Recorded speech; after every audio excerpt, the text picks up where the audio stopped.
আমি নুজিয়া হাসিন রাশা। আমরা বিপ্লবী ছাত্রমন্ত্রী ঢাকা বিশ্ববিদ্যালয়ের পক্ষ থেকে আজকে প্রক্টরের কাছে স্মারকলিপি জমা দিতে এসেছি। সরানো হয়েছে এবং তার কাছে নানা ধরনের ড্রাগস পাওয়া গিয়েছে।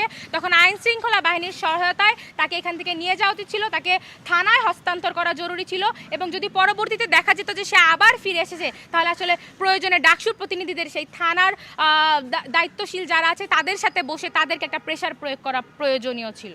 আমি যেটা বললাম যে কোনো ধরনের প্রমাণ ছাড়া এই ধরনের ভিত্তিহীন কথা তারা বলে যে কাজটা করতেছে সেটার সাথে তারা ডিফেম করতেছে, একটা অগণতান্ত্রিক আচরণ শো করতেছে। আপনারা জানেন যে 2024-এও এই যে মাদকের সিন্ডিকেট এবং হকারদেরকে কেন্দ্র করে যে চাঁদাবাজির সিন্ডিকেট ছিল সেই সিন্ডিকেট আইডেন্টিফাই করার জন্য একটা তদন্ত কমিটি গঠন করা হয়েছিল।